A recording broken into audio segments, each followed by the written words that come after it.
और भोपाल से बड़ी खबर, सौरभ शर्मा केस से जुड़ी इस वक्त की बड़ी खबर। इनकम टैक्स की टीम पहुंची भोपाल सेंट्रल जेल। लगातार दूसरे दिन पहुंची इनकम टैक्स की टीम। बंद कमरे में सौरभ शर्मा से पूछताछ करी है इनकम टैक्स की टीम। कल भी दिन भर सौरभ शर्मा से की थी आईटी ने पूछताछ। चेतन सिंह और शरद जायसवाल से फिलहाल इनकम टैक्स ने अब तक पूछताछ नहीं की।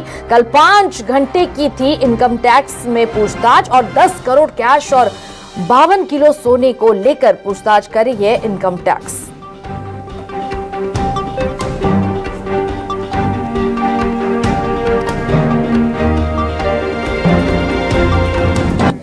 इस खबर पर ज्यादा जानकारी के लिए हमारे साथ जुड़ रहे हैं हमारे संवाददाता शब्बीर अहमद। शब्बीर, इनकम टैक्स की टीम पहुंची है भोपाल सेंट्रल जेल में और सौरभ शर्मा से पूछताछ करेगी। फिलहाल इसे लेकर क्या जानकारी है? देखिए, इस बड़ी बात की जाए सौरभ शर्मा केस की जाए, ये कह सकते हैं कि ये मामला जब चर्चा में आया था तो 10 करोड़ केस और 52 किलो सोने के मामले में ही आया था और इस मामले में आईटी की तरफ से कार्रवाई की गई थी। लेकिन अभी तक की बात की जाए तो मामला सामने आए करीब 2 महीने से ज्यादा हो गए, लेकिन अभी तक के तीनों जांच एजेंसियां जो इसके अंदर जांच कर रही, चाहे लोकायुक्त हो, ईडी हो या आईटी हो यानी इनकम टैक्स हो, तीनों को सबूत नहीं है कि आखिर ये पैसा कहां से आया था, ये सोना कहां से आया था। और इस पूरे मामले में इनकम टैक्स के सामने सबसे ज्यादा चुनौती है।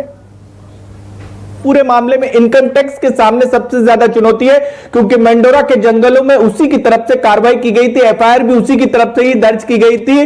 52 किलो सोना और 10 करोड़ कैश के मामले में इसी को लेकर उसकी तरफ से कोर्ट में आवेदन दिया गया था कि हमें तीनों से पूछताछ करनी है जेल में जाकर। फिर उसके बाद कोर्ट से इजाजत मिली और कल और आज की बात की जाए तो आज दूसरे दिन भी जेल पहुंची है इनकम टैक्स की टीम। बताया जा रहा है 5 सदस्यीय टीम पहुंची है और करीब 1 घंटे से पूछताछ सौरभ शर्मा से जारी है। कल भी दोपहर 3 बजे पहुंची थी, रात को 8 बजे तक के पूछताछ हुई थी, यानी करीब 5 घंटे पूछताछ हुई थी। और एक ही सवाल है इनकम टैक्स के सामने जो सौरभ शर्मा से बार बार पूछा जा रहा है कि आखिर ये 52 किलो सोना 10 करोड़ कैश आखिर किसके हैं। लेकिन हमारे जो सोर्सेज बता रहे हैं कि कल सौरभ शर्मा ने बार बार इनकम टैक्स को घुमाने की कोशिश करी और उसके वकील की तरफ से तो कोर्ट में पहले ही कह दिया गया है कि यह पैसा उसका नहीं है, सोना उसका नहीं। वही जवाब सौरभ शर्मा भी देता हुआ इनकम टैक्स के सामने आ रहा है कि उसका पैसा नहीं है और ना ही उसका सोना है। लेकिन अभी 2 दिन तक के यानी कल और आज की बात की जाए तो सौरभ शर्मा से पूछताछ की जाएगी।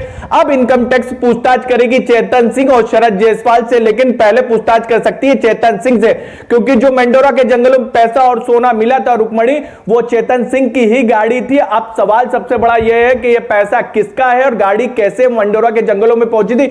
इसी सवालों के जवाब ढूंढने के लिए पिछले 2 दिन से इनकम टैक्स जुटी हुई है। लेकिन इन सबके बीच जो सौरभ शर्मा है वो मुंह खोलने के लिए तैयार नहीं है और यह बताने के लिए तैयार नहीं है कि आखिर यह पैसा उसने कमाया कैसे और इसके साथ साथ यह पैसा है किसका। लेकिन जो सोर्सेज बता रहे हैं कि इनकम टैक्स के पास तमाम सबूत है, उसी को लेकर वो पूछताछ कर रही है। बकायदा इनकम टैक्स सबूत भी दिखा रही है कि ये रिकॉर्ड है आपका, आपने यहां से पैसे कमाए। लेकिन उसके बावजूद भी सौरभ मानने के लिए तैयार नहीं है कि यह पैसा और यह सोना उसका है। अब देखना होगा कि पूछताछ में और क्या कुछ खुलासे निकलकर सामने आते हैं इनकम टैक्स के। ठीक है शब्बीर, खबर पर नजर बनाए रखिएगा। चलिए, बहुत बहुत शुक्रिया तमाम जानकारी के लिए।